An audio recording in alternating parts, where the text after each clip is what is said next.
am Pulemo Lebatsi, bringing you stories of individuals with a story to tell. Right here on SABC News, Bophelong, a place of hope is the name of the show. A very good evening to you. As we commemorate Youth Month, this week we bring you a young person that himself is young and fancies himself to be quite a youth developer. Tshepang Mokgatla is 27 years old and enjoys the benefits of our freedom in this new democracy. In this next insert, he tells us what these benefits have meant to him, as well as some of the challenges that he has faced as a young activist in a democratic South Africa. Take a look. Tshepang Mokgatla was born in 1986 into a loving family in Meadowlands, Soweto. Raised with 3 siblings by a single mother, his childhood sounds very much like that of the typical South African. My mom is a teacher, and older sister followed by twins, and I can say that my upbringing was an average middle-class upbringing. Grew up in Meadowlands. From Meadowlands, we moved straight up to Nasrec. He was fortunate enough to have attended some of the very best schools that South Africa has to offer and enrolled to the University of Johannesburg to study mechanical engineering. Did my first year in mechanical engineering, and because of challenges of life and whatever, I dropped out of mechanical engineering, did a year course in marketing, decided to go get a job. I fell into a trap of a lot of challenges with your drug abuse at that time. Alcohol counts as a drug. Alcohol abuse, and started smoking and everything. Well, did it in high school a bit, but it became more affluent as time went on. Tshepang didn't realize at the time that alcohol and drug abuse were the reason why he was missing out on wonderful opportunities to better himself. When you are in the phase where you're actually abusing alcohol, you never see it as a problem. You even get to a point where you even become defensive of the habit of drinking alcohol. A person would come and call you an alcoholic, and you say, no, I'm not an alcoholic, I want to drink over the weekends. But the amount of liquor that you drink over the weekends is even more than the alcoholic who drinks every single day in some instances. So the challenge there is that we think that we are not necessarily addicted when we are in the phase until we start seeing the things that are happening around you. I would not have dropped out of varsity in my first year doing engineering. I would not have started so many things and not completed them had it not been the issue of me trying to pursue entertainment and drinking and smoking as well. So that actually collapses your view of the future, because you're thinking for the short term. If I can get money now and buy that bottle for now over the weekend for this party that is happening, and then I'll see what happens thereafter. The effects of these bad habits did more than just affect opportunities that lay before him. It drains you, and emotionally it also puts you in a position where you lose a sense of hope with regards to certain things in life. All the while, Tshepang had a real passion for leadership. I always aspired to have values like our late former President Nelson Mandela, but I realized that for me to actually get there, I need to actually be able to live to that extent first. So I need to start looking at my health. I need to start looking at my active participation in society. In 2012, Tshepang founded B28, a movement that is driven by creating and developing habits of success amongst communities and youth within 28 days, with a great focus on drug abuse. For Tshepang, it meant that he would need to face his own demons to be the starting example. My own personal 28 days were more than 28 days, to be honest. Because, starting a new habit is very difficult. What happens is that you decide, this is what I want to do. I want to stop drinking and smoking. And I can tell you, it did not necessarily take me directly 28 days. But for me to create that habit, I had to do it for 28 days consistently. What happened is that I would try, attempt, and then after a few days, I'd relapse and then go back and whatever. But because I did not have a sense of ownership to what I wanted to do, I made it an external goal. At some point, I wanted to quit because I was being told that you have to quit. How far could Tshepang take B28? And is there any truth to his theory of breaking down bad habits within 28 days? As we celebrate Youth Month, is Tshepang the example of youth leadership in 2014? Bophelong continues right after the break.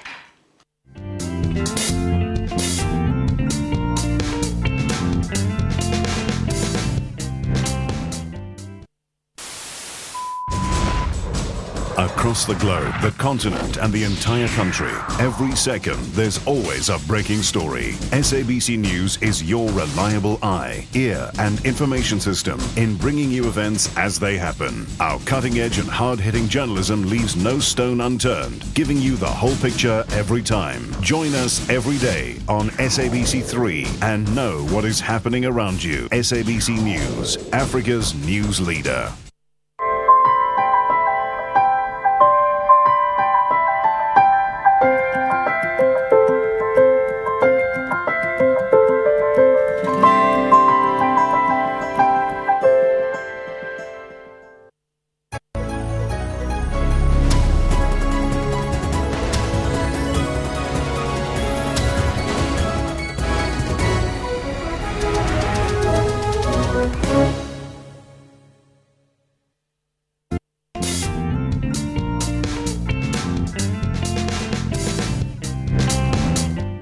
Welcome back to Bophelong. We continue with the story of Tshepang Mokgatla, who in this next insert is challenged by a professional as to the views that he holds with regards to dealing with addiction. Take a look. Tshepang Mokgatla, founder of the B28 movement, says that the current generation of youth is consumed in drug and alcohol abuse, and that has a lot to do with lessons that should have been taught by the older generations. The biggest challenge with our country is that from the time of the end of the apartheid era, we were all, most of our people, especially our parents, were trapped into a victory phase where it was just basically celebrating life, celebrating freedom. We are a lost generation because the generation before us lost us. We did not have continuity when it comes to our struggle for liberation to say, okay, we have gotten this now. What is it that we need to do moving forward? And it is hard to take a baton from someone who threw the baton on the floor. We need to decide what is our generational call. Because now the generation that brought us to this level, their fight was for political freedom and freedom of movement and everything. We need to decide what is our generational call, something that will unite us and make us fight forward. Perhaps one thing that young South Africans may be able to unite around is the fight against drugs and alcohol abuse when one looks at the shocking numbers. This country alone consumes over 5 billion litres of alcohol annually. Use among youth is common and increases with age, while there's also a tendency to binge drink. Over 15% of our population has a drug problem that leads to mental, emotional and economic instability. And while abuse, using and addiction may be different, there is a fine line between them. I keep affirming myself to say that, you know what, if I can refuse to relapse in an environment whereby you are offered a bottle of the most expensive whiskey, what would tempt me next? See, so it's also about that, not that you stop immediately after the 28th day. You need to keep on affirming yourself and saying, okay, fine, this is what needs to be done and all those things. So ultimately, 28 days is the foundation of getting to the goal that you want to achieve. It can work with hard drugs, definitely, because now the challenges of what we perceive as hard drugs is that most of the people are seeing themselves as drug addicts, not drug users. They see themselves as drug addicts. And once they can separate that drug in them, because once you say I'm a drug addict, that drug is already part of you. It's part of your identity. Once you can separate it from your identity, you can start working on the challenge actively and say that, you know what, I need to re-own myself. We wanted to find a more experienced and knowledgeable response to Tshepang's view and took him with us to the Sharp Recovery Center in Johannesburg to hear if one really can quit a substance in the space of 28 days. From what I've seen, and we are a 28-day program, but our full program is actually a 3-month program. Mm-hmm. The guys that stay for 28 days very rarely stay clean. Okay. A lot of the time they actually do land up relapsing. And I'm not saying a relapse is a step backwards either. Okay. Some people need that relapse in order to move forward in their recovery, to learn something from it. Okay. But the actual cutting out the addiction completely, I don't think is possible, unless someone was just a user or an abuser. Tshepang believes that it's consistency that's the winning recipe. If you are saying you're going to create the habit and you go into day 7 and you drink on day 7, then you have not quit at all. As we commemorate the student uprisings of 1976, we can't help but wonder if the current youth look up to leaders such as Tsietsi Mashinini. The new Tsietsi Mashinini, no, I'm greater than that, because I believe that from his experiences I've learned a lot, from the history of the country I've learned a lot, and I believe that I can contribute a bit more to that environment. And while we are looking at youth development holistically and trying to come up with a blanket approach to youth development challenges, I do not do that. I seek out the actual root of the problem within the individual, transform the individuals that bring change in society, and you are going to do a wider change. I don't do I don't do youth development by numbers. I don't work with numbers. I work with individuals. If I can transform 5 people in a month, then I'm done.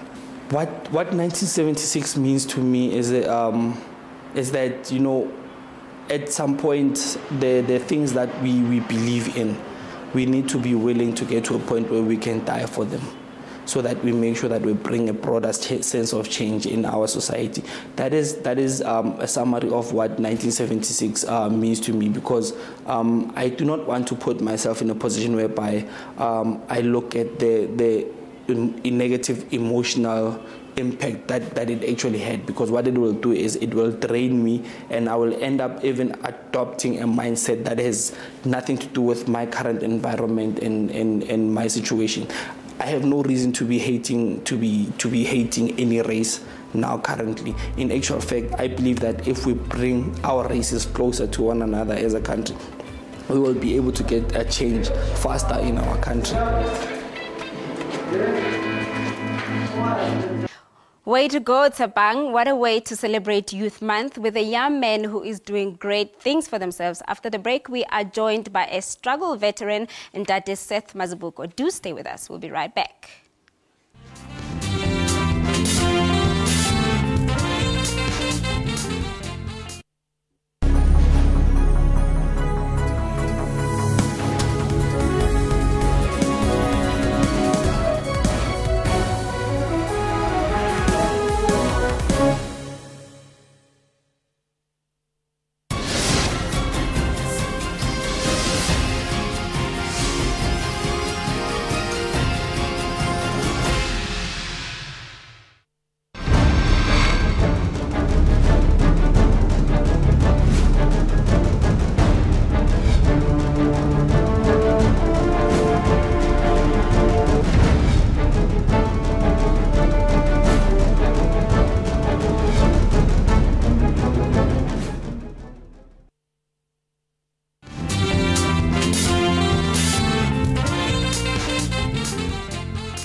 Thank you so much for staying with us. This is the last leg of the Bophelong show. With me on the Bophelong chair is Ndate Seth Mazibuko. He is a president of the Project 2020 and the chancellor of the June 16 Youth Development Foundation.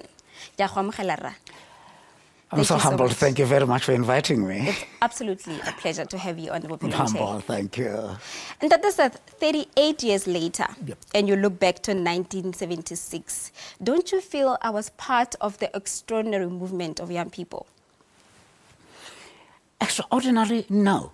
I was just thinking that now I was part of the sector or the era of stone throwing. And I'm fortunate that now I'm part of the sector that is stone gathering for reconstruction and development. That time it was more of your oven. Now I'm leading. I'm still involved with microwaves. So there was nothing extraordinary about it. It's just that every era in our society, and particularly where it comes to youth, it has got its own challenges. That is why I've become very sensitive when I have to compare the youth of 76 to the youth of 2014. And I will never even compare the youth of the 50s with the youth of the 70s because they had different levels and different struggles to pursue. So extraordinary, maybe we might have dealt with apartheid differently from our predecessors. Yeah. As someone who was born in the 1980s, I look back and I look at that as extraordinary because I can't even begin to imagine what it was like back then. So this, I know you don't want to compare the two, but I have to ask you this question. Since you were there at that time and you're still here, you're still fighting for the youth and working with the youth, what's the struggle like right now in 2014? As I say, that the struggle of 1976 was the struggle of stone throwing. We had apartheid to fight against. And the struggle of today, the struggle of our youth today, is that of gathering stones for the reconstruction and development of themselves, of their communities, and of course, of South Africa and Africa as a whole. Now, if you ask me, the struggle today, that of gathering stones is more tougher than that of throwing stones. The one of throwing stones was harder in the sense that, you had a situation where you had a very oppressive regime that wanted to really get rid of even children. But now you have the struggle that is looking at, as I say to young people, when I speak to young people, that where most of our young people will spend more time in the clubs than they would in the classroom. They will spend more time in the bedroom than they would in the boardroom. Don't laugh. So those are the challenges, Yeah. You have the struggle of, how do you see, just before that, I see young people queuing for grants of what came out of the bedroom. Okay, so can I just ask, because the bedroom is always a sensitive issue, so they're going to say, what does he mean by that? Talk about it. What do you mean by that? You mean the young people that are dropping out of school and falling pregnant and not going back to school? And check your statistics of a number of young people who are getting pregnant before their time. We have children who are parents. And I am saying, we even offer money for getting into the bedroom, calling it grants. We even offer what you can use in the bedroom to cover yourself for whatever reasons. Please don't ask me to call a spade a spade. But you understand, I'm talking to very matured young people who also use a WhatsApp language. You code these languages. I appreciate your honesty. Yes, but and I'm the not point going to is, and the point is, I am worried that now I would like, the biggest challenge is to get most of you young people out of the bedroom and get into the boardroom, get you out of clubs and get into the classroom. But Dr. Mazibuko, why do you think that it is what it is today, that you find a lot of young people, the young women that are falling pregnant and not going back to school, and the young men that are dropping out of school and spending a lot of time doing things that are not, contributing to our country in a positive way? I'll tell you, I partly blame us as leaders. Leaders as community leaders, church leaders, politicians, and otherwise, and maybe as parents. I'll tell you why I blame us. After 1994, we hurried for BEE.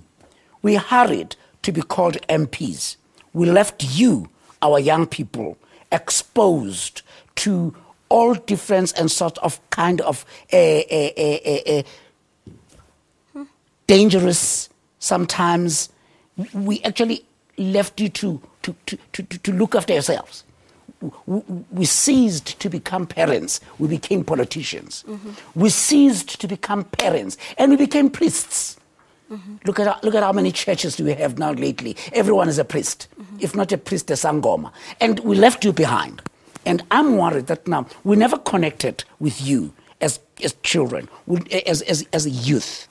Now, when Solomon Mahlangu, one of the 1976 student leaders in NY, went down to the gallows, he said something very interesting. He said, the tree of liberation shall be nurtured by the blood of the martyrs. And by that he meant that you, as this generation, should be able to enjoy the fruit of the tree of liberation. If not, at least enjoy the shade of that tree. But what is happening is that you are not. And he meant that you've got to now water the tree of liberation with your sweat. Your challenge is to water this democracy with your sweat. But what happens? You would rather find how to get drunk through nyaupe. You would mix nyaupe very well rather than mix some form of your drugs to be able to fight AIDS. I'm saying that intelligence of knowing that a red text and some other chemicals put together can make me a bit... Did you say red text? So I you said know, that's what's I don't know how you make a nyaupe, but I'm told that there's some kind of drugs that you mix and stuff that you mix, and red text is somewhere involved. That means red text can cure or maybe can do something about AIDS. Dr. Mazibuko, our democracy is still fairly young.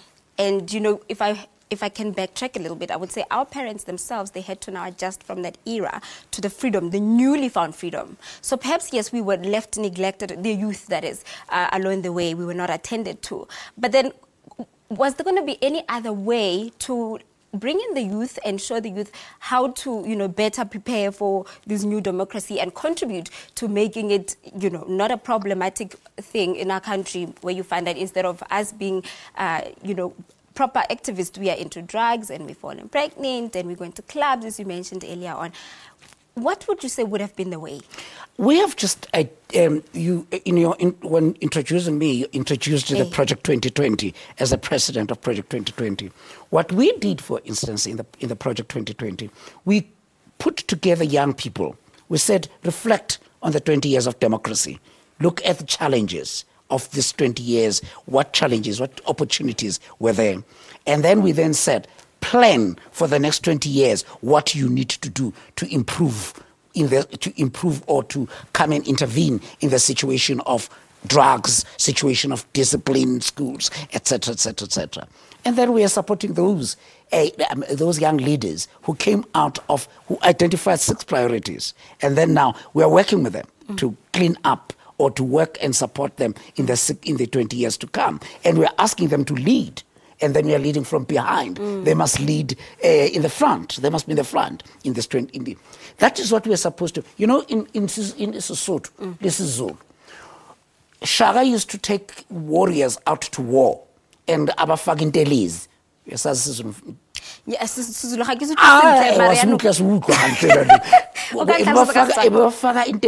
there was some form of a call it muti that would give them to be warriors, to be animal-like, to go and fight the enemy. Then after, when they come back from the war, from that particular war, he would go into a cleansing ceremony where you remove that warrior attitude and warrior behavior, and then you socialize people back into a normal society, into becoming fathers and all that. Now, let's come to what you asked me. We went to war to fight apartheid. When coming back from that war, we never cleansed ourselves. We never, said to our young people, now you've got to calm down. You've got to be fathers, not children fathers. You've got to be, this is how you should behave. But we transferred that warriorness into our children. And that is why even today we would ban a school and a library instead of banning a box store. You understand what I'm trying to say?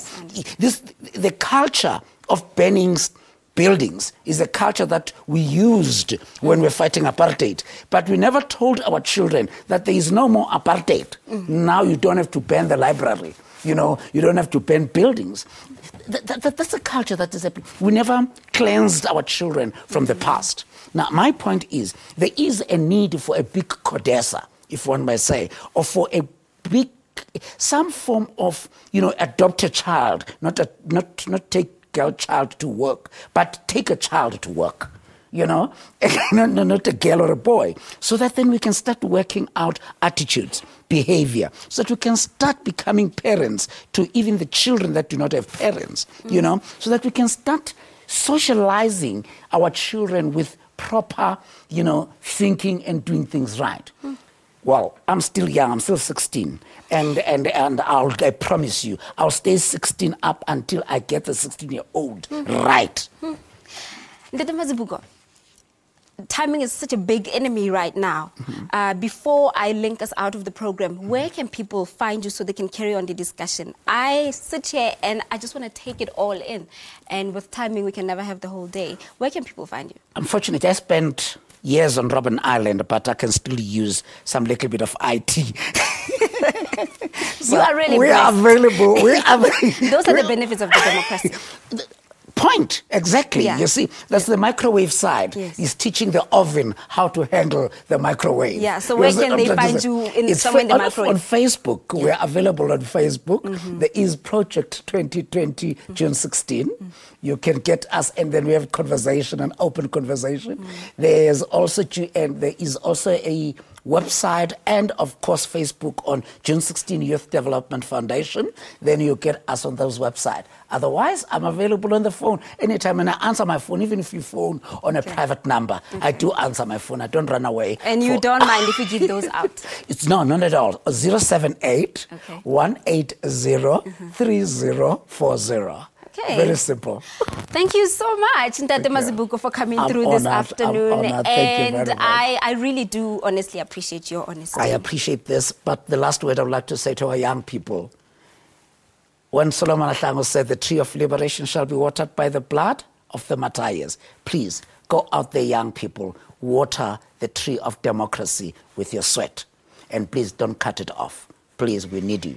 Thank you. And that's how we wrap up our program today. Rather, I am still battling to catch my breath. The honesty was absolutely refreshing. As for me, I'm enjoying the benefits of our democracy and the ability to use my original mother tongue, which is Setswana Janu. And this is how I'm going to wrap up the show. Only weekend.